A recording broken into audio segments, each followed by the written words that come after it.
los bloqueo, los selecciono, hago amigos o no hago amigos. Sin embargo, es en el Parlamento donde verdaderamente se tiene que llevar a cabo esa confrontación política. Por lo tanto, es importante volver al lugar de la política. Ahí es donde queremos ver los debates. Hay otros países que tienen canales parlamentarios y donde la ciudadanía está muy acostumbrada a ver los debates parlamentarios. En este país no es así, como sabemos perfectamente.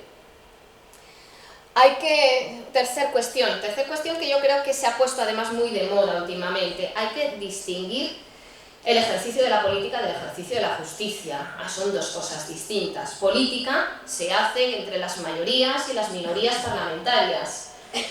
En la justicia lo que hace es, los tribunales lo que hacen es apuntalar las medidas políticas, apuntalar, apoyar, rechazar, resolviendo casos concretos. La justicia no puede resolver causas generales, es decir, el Tribunal Supremo no va a resolver el tema de Cataluña, el Tribunal Constitucional, por mucha sentencia que haga, y son muchas ya las que lleva, tampoco va a resolver el problema de Cataluña, ningún otro problema que se tiene que hacer dentro del Parlamento, que se tiene que elaborar, se tiene que resolver dentro del Parlamento. Y quien dice el tema territorial, dice la política social, dice las hipotecas, dice los desahucios, dice las medidas de igualdad o dice cualquier problema con el que nos enfrentemos. Tiene que haber una colaboración de poderes y hay que evitar, como ustedes habrán oído decir muchas veces, la politización de la justicia, pero también la judicialización de la política. Cuarta cuestión, hay que evitar, y lo digo expresamente porque se ha convertido en un órgano demasiado central de nuestro sistema político, hay que evitar que nuestro Tribunal Constitucional, que es el tribunal que defiende la Constitución, sea el único que habla de la Constitución y el único que resuelve los problemas de la Constitución. El Tribunal Constitucional no nace para esto, no nace para ocuparse él solito, ese tribunal, de la Constitución. No es bueno que haya un tribunal constitucional gobernante. Nuestro Estado territorial, nuestro modelo autonómico, se ha construido en muy buena parte por el Tribunal Constitucional, demasiadas sentencias del Tribunal Constitucional, y la última etapa con Cataluña, pues todavía hemos visto demasiado activismo del Tribunal Constitucional, pero esto no solo es algo propio de nuestro país. En Alemania pasa algo parecido con el tema de la Unión Europea. El Tribunal Constitucional ha sido el que ha ido marcando los límites a Europa, tampoco es demasiado adecuado. Y en Italia también pasa algo parecido respecto al sistema electoral. Es el Tribunal Constitucional el que va moviendo el modelo electoral porque no hay forma de buscar o de encontrar un modelo. Lo que quiero decir es que lo que no hace la clase política lo traslada a los tribunales. Y esto no es una buena medida.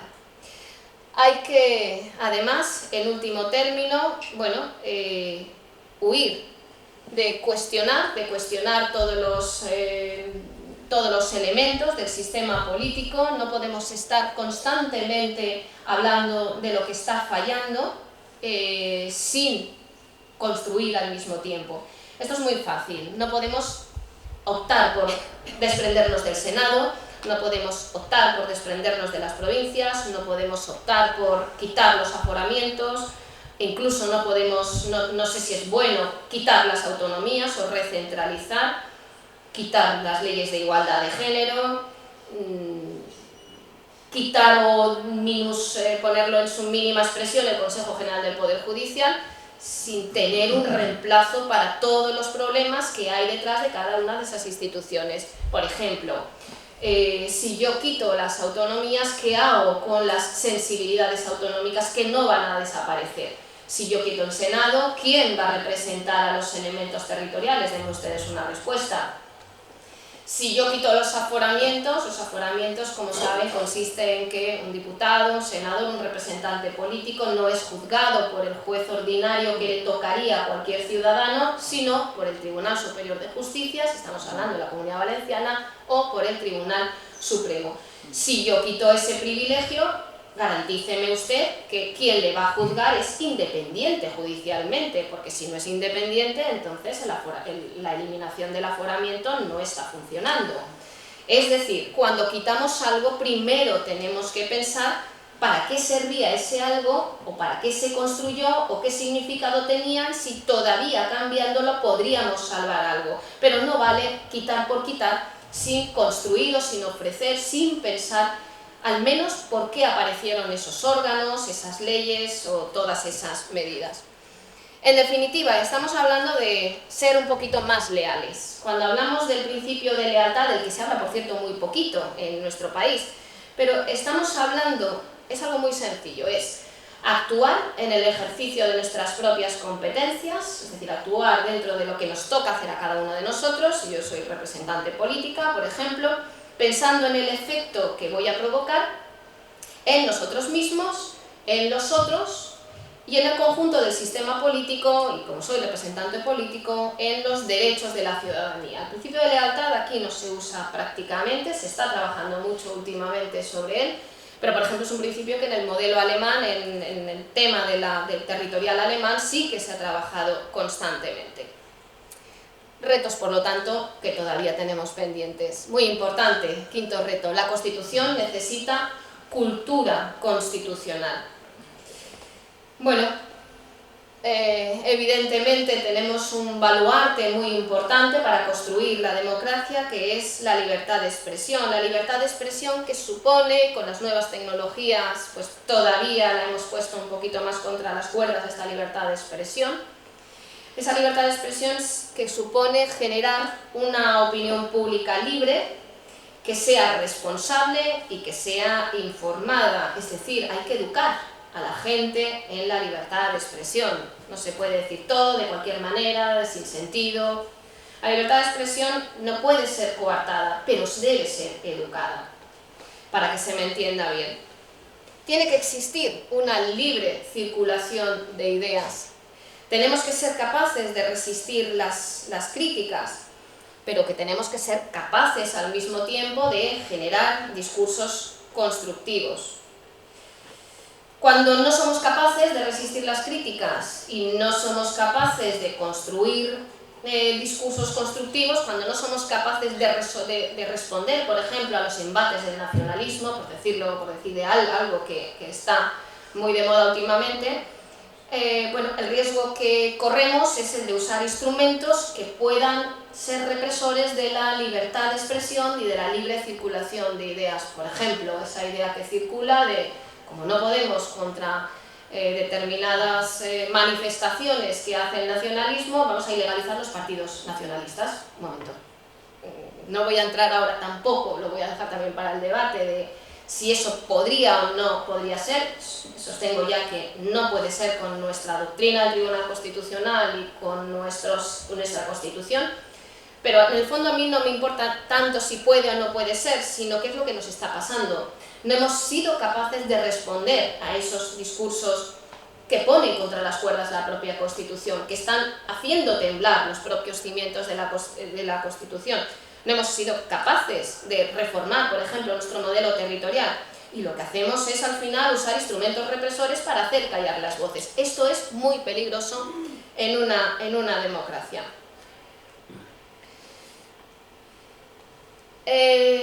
La cultura constitucional se ve o no se ve precisamente cuando hay crisis.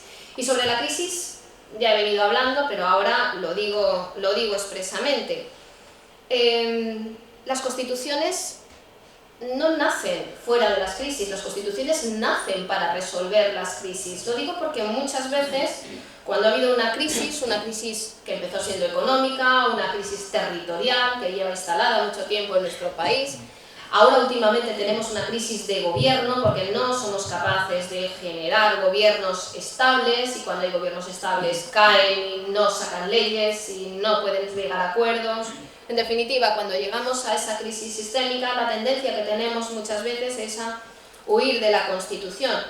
Y lo que hay que hacer precisamente es volver a la Constitución, volver a ella, porque la Constitución no se hizo, las constituciones no se hicieron en épocas de felicidad, o en épocas ideales, o en épocas tranquilas, o en épocas maravillosas. Las constituciones se hicieron precisamente para resolver las crisis. Y dentro de esta cultura constitucional y dentro de estas reacciones, evidentemente, siempre cuando hablamos de cultura constitucional tenemos que acabar hablando de la reforma del sistema educativo. La cultura constitucional se consigue también cuando nuestro sistema educativo nos educa en la ciudadanía o nos educa en la Constitución. El Consejo de Europa lleva mucho tiempo avisándonos de este tema. España es uno de los pocos países donde en los colegios, en los institutos, no se explica el sistema político, no se explica cuáles son nuestros derechos, cuáles son nuestras libertades, cuáles son nuestros deberes constitucionales también, que también hay deberes constitucionales. Y este es un problema que no hemos sido capaces de resolver.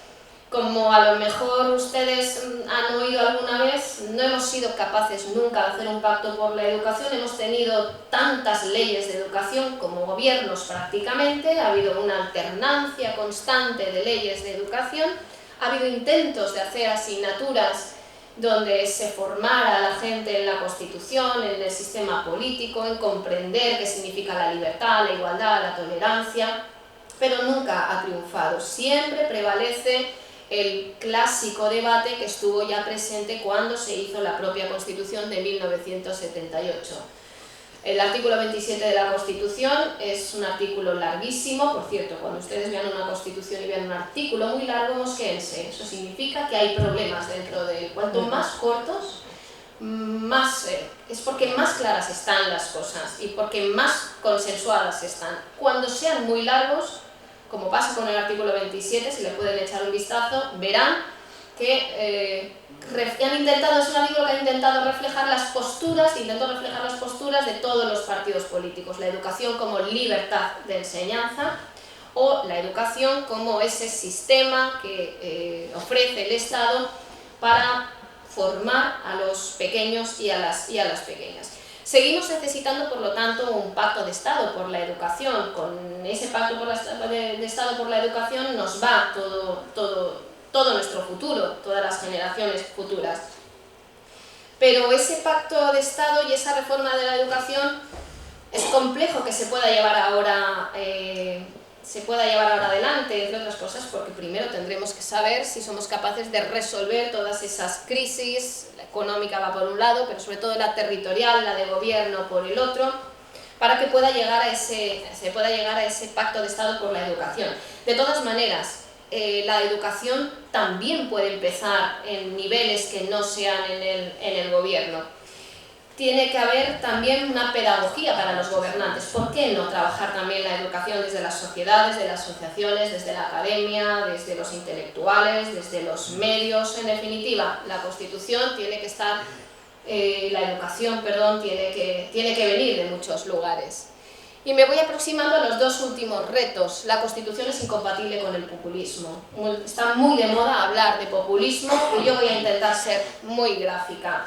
Populista no es un partido solo, y a lo mejor a algunos se nos viene a la mente algún partido o algún líder o alguna persona. No, yo no hablo de nadie en concreto, hablo de una dinámica transversal que no solo está presente en España, es una dinámica que está ocurriendo, que encontramos en muchos países, y yo lo único que les invito es que vean esta definición y en el momento que sean capaces de detectar a un partido que a lo mejor no es populista, pero hace algo así parecido a esto, o algún partido que lo es siempre populista, o algún líder que lo es puntualmente y deja de serlo, es cuando debemos poner las orejas en alto. El populismo consiste en echar la culpa a alguien, al inmigrante, a Europa, a las mujeres, a los hombres, para conseguir el control del sistema y hacerlo en nombre del pueblo y de la Constitución, que es lo que es más grave todavía. Es decir, el populista es alguien a quien no le gusta el pluralismo político, a quien no le gusta el diálogo, a quien no le gusta el pacto. A veces los populistas cuando pactan tienen que claudicar. Por lo tanto, ser un populista no es algo que por definición tiene alguien, sino es una dinámica que puede tener un partido, un líder, y que, como digo, está siendo demasiado frecuente en nuestros sistemas políticos.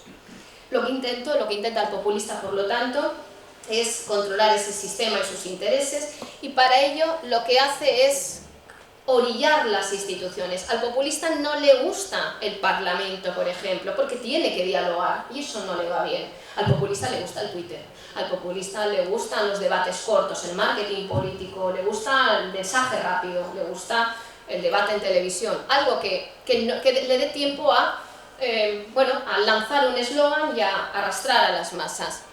Esto es lo que se llaman las democracias iliberales, en las que, bueno, por desgracia, pues estamos instalados en las etapas actuales.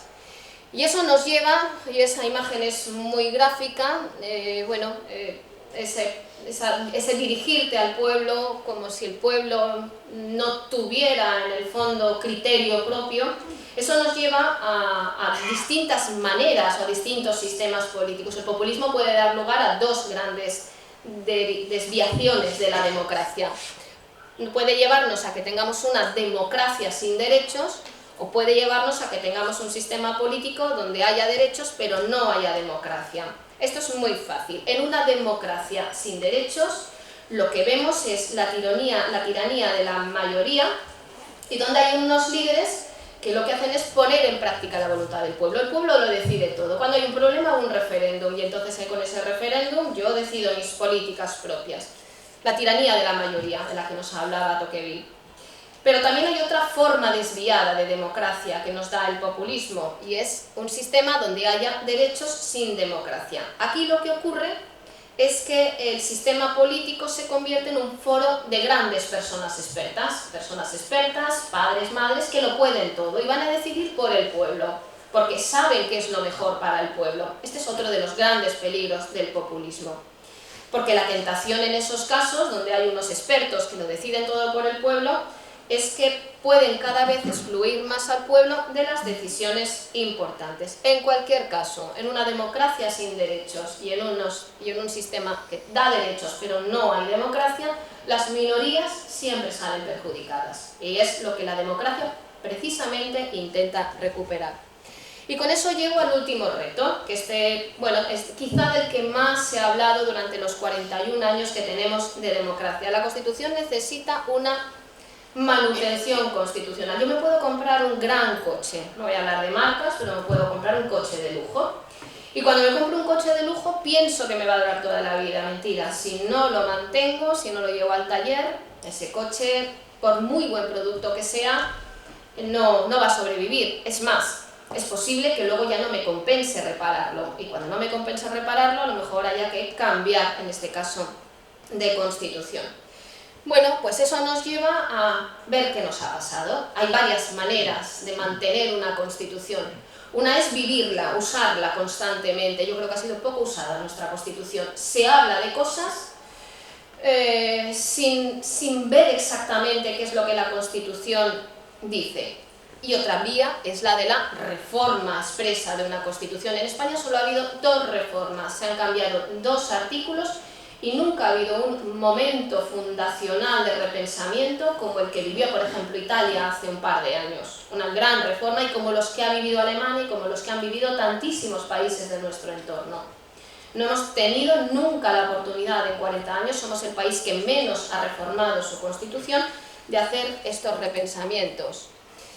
Bueno, y parece que estamos, yo no diría dejando morir, he sido un poco trágica aquí, no creo que la estemos dejando morir, pero sí que creo que nos están vendiendo que hay determinadas cuestiones, determinados mitos que debemos superar. Por ejemplo, nos dicen que es imposible cambiar la Constitución. No es cierto. Hacen falta mayorías cualificadas, lo normal para cambiar una Constitución. Digo yo que por lo menos 2/3 de las cámaras, 3/5 son mayorías lógicas. No se puede hacer una mayoría, un cambio de una constitución con una mayoría de un solo partido político. No sería una constitución por definición. Es que aunque no pusiera 2/3 y 3/5, habría que buscar esos acuerdos, como creo que hay que buscar también los acuerdos con las comunidades autónomas y con las autonomías locales. Por lo tanto, no es verdad, y de eso podemos hablar más. Tampoco podemos cambiar por cambiar, no podemos frivolizar, no podemos ir planteando reformas sin saber exactamente dónde queremos llegar. Nos cuesta mucho cambiar la Constitución y de repente nos despertamos con una reforma de los aforamientos, o nos despertamos con que se va a reformar el artículo 99. El artículo 99 es el artículo que se va a utilizar estos días para formar gobierno, porque como no se ponen de acuerdo hay que cambiar la Constitución. Un momento, tendremos que valorar si es que no estamos usando bien el artículo 99 o si verdaderamente hace falta cambiar el artículo 99. Y luego otra cosa muy importante, las reformas condicionadas. ¿Qué estoy queriendo decir con esto? Bueno, pues que las dos únicas veces que hemos cambiado la Constitución es porque Europa nos dijo que teníamos que cambiarla, con lo cual tampoco ha habido reformas que hayan salido de dentro del propio sistema político, de dentro de las fuerzas políticas de nuestro entorno.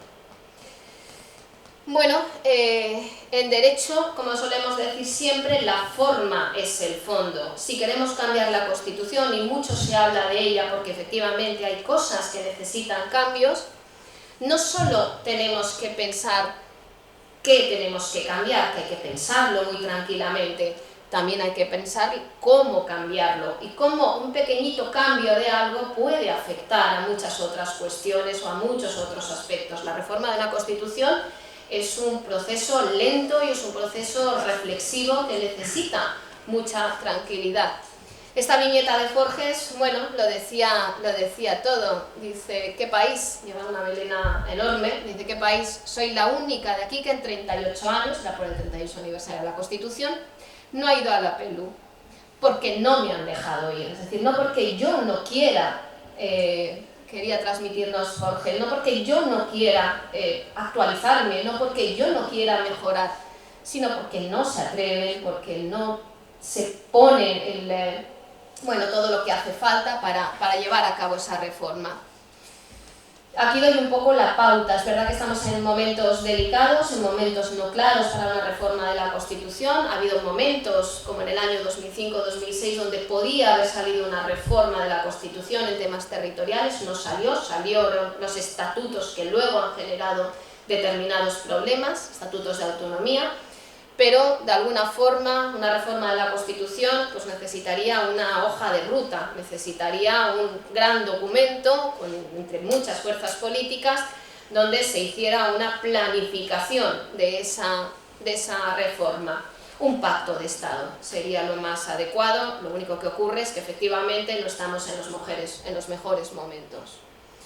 Decía Thomas Jefferson, tercer presidente de los Estados Unidos, que una generación no puede sujetar con sus leyes a las generaciones futuras. Lo que nos estaba queriendo transmitir es que la Constitución debe estar viva permanentemente, o porque la usas, o porque la interpretas, o porque la cambias. Pero en cualquier caso, todas las generaciones tienen que sentir que esa Constitución les pertenece, cosa que no parece que esté ocurriendo.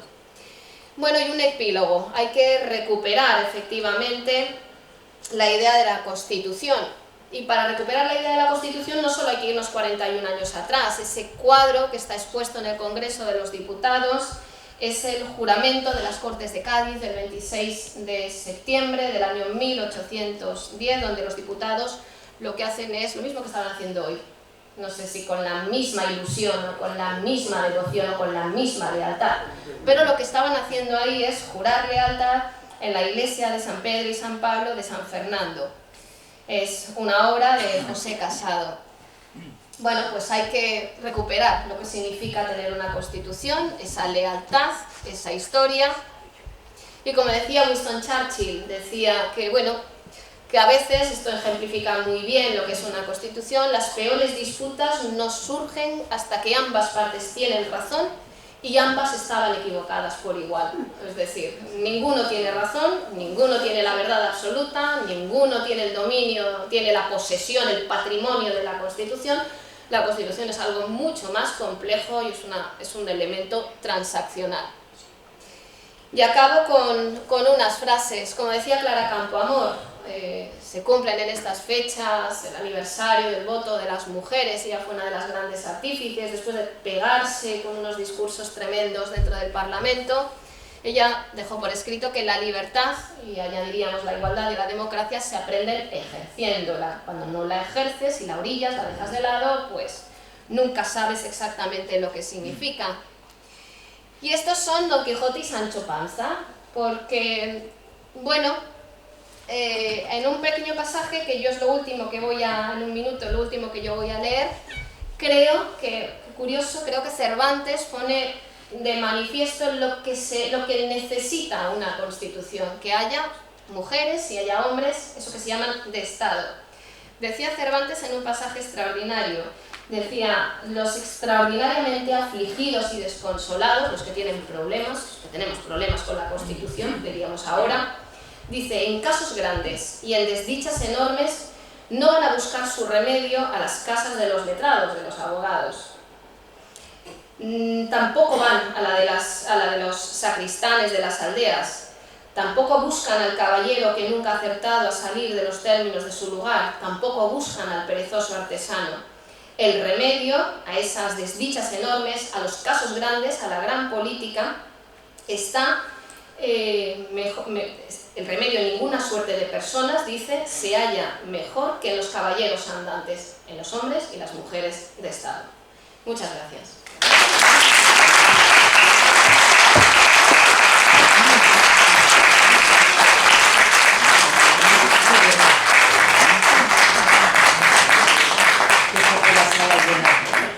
Pues nada, muchas gracias por tu buena explicación, por tu buena presentación y sobre todo vocalización, porque tienes una vocalización, vamos, perfecta, se te ha entendido muy bien, una maravilla, ¿eh?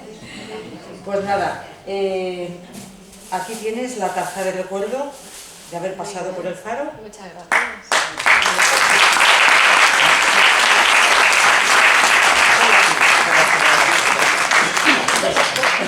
Y bueno, antes de empezar con las preguntas os diré que la semana que viene tenemos al señor alcalde Toni Pérez Pérez. Lo tenemos la semana que viene, así que os espero a todos. Y vamos a empezar con las preguntas. Sí, por favor. En el comienzo de la charla, maravillosa por otra parte, Vamos a escuchar, por favor. íbamos a ver dónde estaba equivocada, en qué cosas podía estar equivocada la Constitución. Para mí, creo que uno de los fallos más importantes es precisamente la ley electoral. La ley electoral en dos aspectos muy concretos y muy importantes. Uno de ellos es que precisamente todos los diputados y diputadas concurren a las elecciones en listas cerradas. Para mí eso es catastrófico, porque no podemos elegir, y es más, ellos tampoco, creo yo, que ninguno se siente elegido por sí mismo, sino porque responden a una dinámica de partido donde están obligados, porque si no, no serían diputados, al jefe de partido. Y el otro aspecto de la ley electoral es que precisamente ha dado una enorme importancia a votos de circunscripciones minoritarias, como puedan ser precisamente los dos grandes partidos independentistas, tanto vascos como catalanes, donde con unos pocos votos en un porcentaje muy bajo respecto del total, resulta que tienen muchos más diputados que otros partidos que concurren en todo el territorio nacional, y a lo mejor para sacar 10 diputados necesitan 1 millón de votos, en tanto que estos otros partidos para sacar esos mismos 10, pues con la mitad o menos se apañan. Entonces, para mí esos son dos graves problemas que precisamente ha traído. De hecho, si los partidos independentistas no hubiesen tenido ese plus de ventaja, no estaríamos hoy, a mi juicio, no estaríamos hoy donde estamos, porque no hubieran tenido tanto poder de hacer claudicar al gobierno central. ¿Quieres preguntarle algo? Sí, señor. Sí, ahora la pregunta. La pregunta es buena. Sí, yo lo Se alarga un poco, pero es muy buena. Son muy buenas preguntas. Una cuestión, una premisa. No es que yo sea crítica con los partidos políticos, soy exigente, ¿vale? Porque creo que tienen mucha responsabilidad, creo que es muchísima la responsabilidad que tienen. Y voy a empezar por el papel de los partidos políticos. Los partidos políticos, yo he dicho, tenían que haber sido agentes de socialización política. Los partidos políticos nos tendrían que haber explicado cómo es nuestro sistema electoral, cómo vamos a votar qué efectos genera, qué hacen, qué es lo que no ocurre, qué es lo que sí que ocurre. Por ejemplo, no es verdad que vayamos a votar siempre en listas cerradas. En el Senado votamos en listas abiertas. Lo que pasa es que los partidos, o a quien le interese, va a parecer que soy muy crítica con los partidos, pero claro, el sistema está construido sobre los partidos. Los partidos no nos han explicado, o nadie nos ha explicado, que la papeleta del Senado yo puedo elegir a quien quiera libremente. Es más, puedo mezclar unos partidos con otros. No es que estén listas abiertas o desbloqueadas, que es lo que usted está pidiendo en el caso del Congreso, es que en el caso del Senado son abiertas y desbloqueadas y puedo mezclar partidos políticos. Yo puedo meter una casilla al PP, otra al PSOE y otra a Ciudadanos, por ejemplo. Lo que pasa es que normalmente me llega la papeleta a casa y me llega la papeleta del partido donde me vienen marcadas las 3 casillas que el partido le interesa, o me llega... En realidad esto no es una responsabilidad total de los partidos, porque yo como ciudadano o ciudadana voy a votar y me tendría que enterar de alguna forma de que puedo votar en listas abiertas. Pero bueno, los partidos políticos son agentes, o creo que son agentes de socialización política, y deberían explicarnos que en el Senado se va a votar en listas abiertas y desbloqueadas. En el Congreso no, en el Congreso votamos a listas cerradas y bloqueadas. Ahí no podemos elegir, y efectivamente no podemos elegir porque para desbloquear o abrir las listas está demostrado que tiene que haber mucha cultura política, porque si no los partidos políticos condicionan esos mandatos, y porque las listas abiertas y desbloqueadas suelen beneficiar a aquellos que tienen más posibilidades individualmente de hacer las mejores campañas electorales, movilizar más a un tipo de ciudadanía hacia otro. Quiero decir, las listas abiertas y desbloqueadas a veces son desigualitarias, porque no todo el mundo tiene la misma oportunidad de promocionarse, ¿vale? No tiene todo el mundo la misma oportunidad de promocionarse, puede ser elitista. Pero aún así, insisto, en el caso del Senado tenemos listas abiertas y nadie utiliza las listas abiertas. Todo el mundo vota directamente al partido porque viene cerrado. Un momento, si quieres comentar, por favor levanta la mano y le doy la ¿Contesto palabra. todo y luego...? Va a contestar, termina de contestar. Ahora le vuelvo Si usted quiere, levante la mano y le daré la palabra.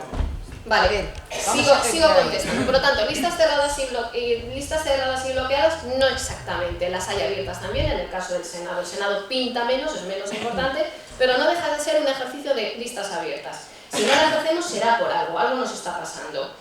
El otro tema, el tema del sistema electoral. A ver, el sistema electoral fue creado con un decreto ley antes de la Constitución de 1978, es decir, se hizo una ley electoral para que se pudieran hacer, si usted se acordará, las elecciones del 15 de junio del año 1977.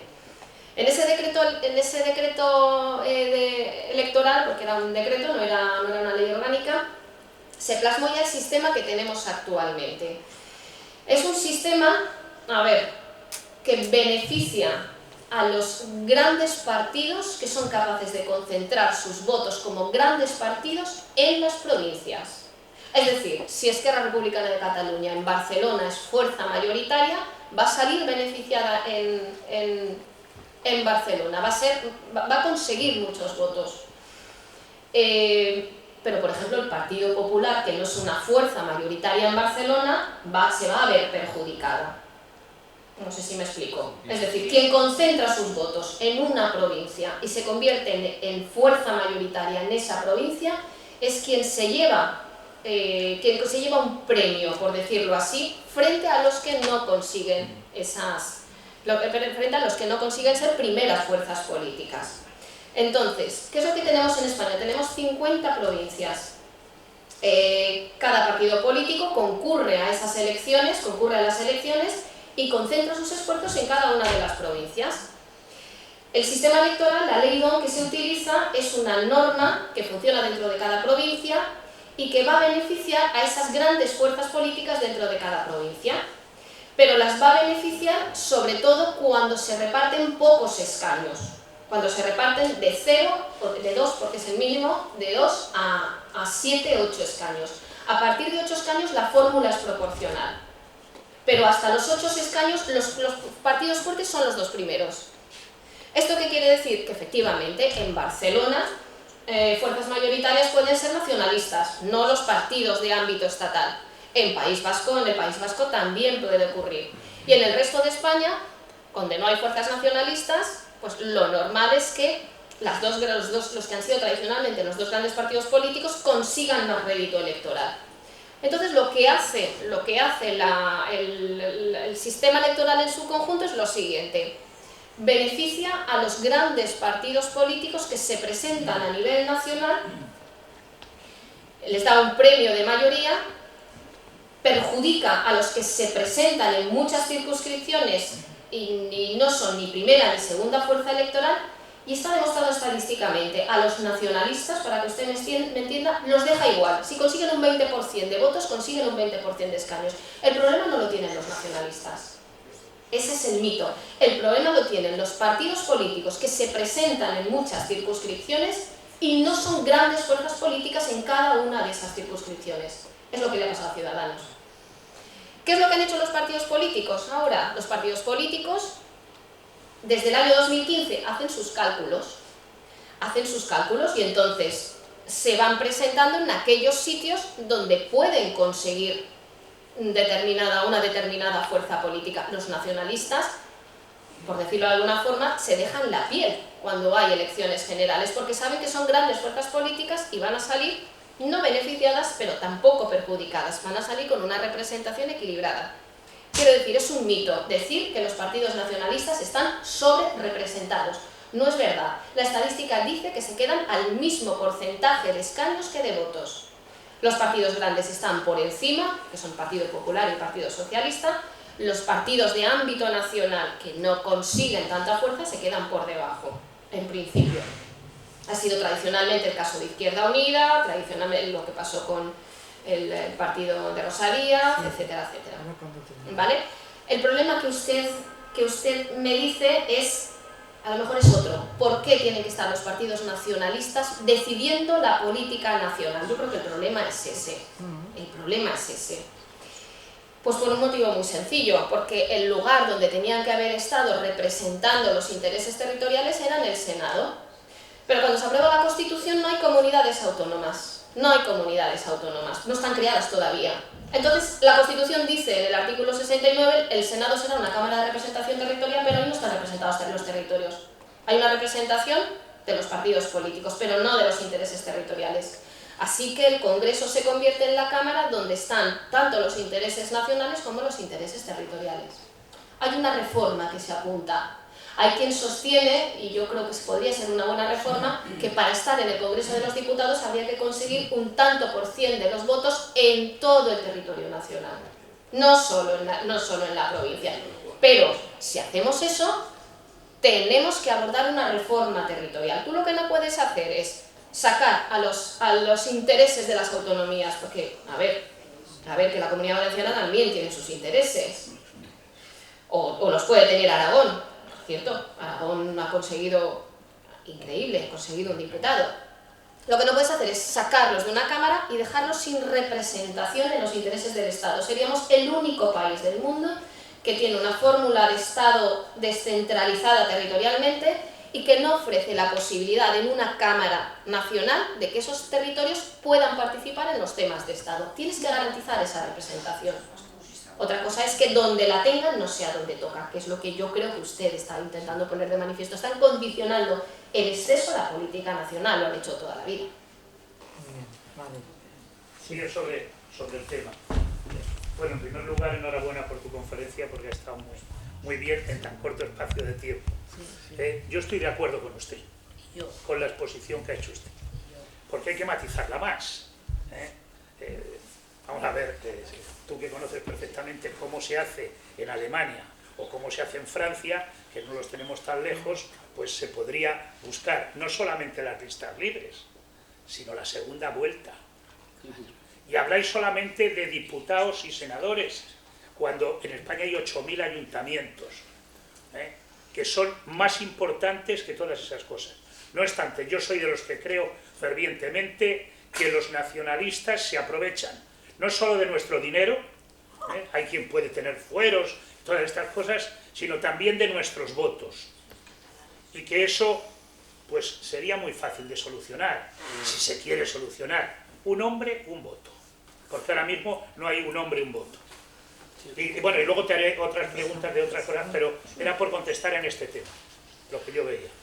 A ver, sí, las reformas son posibles, pero si La no primera hacemos- tendría que ser yo, pero pero si no hacemos una reforma para dar entrada a los intereses territoriales, no vamos a solucionar el problema. Es decir, cuando se hace el decreto del año 77, Torcuato Fernández Miranda, que es el que hace el decreto, tiene claro que los intereses nacionalistas tienen que estar en el Parlamento. Quiero decir, hay que dar una vía, una voz para los intereses territoriales. Esto no es una casualidad. Pero esto en está- aquel momento fue lo mejor que se podía hacer. Es lo mejor que se podía hacer, ¿no? Efectivamente. Y se podía haber empezado, la idea hubiera sido empezar por una reforma del Senado para luego abordar la reforma del Congreso, pero no podemos hacer la reforma del Congreso sin abordar el tema del Senado.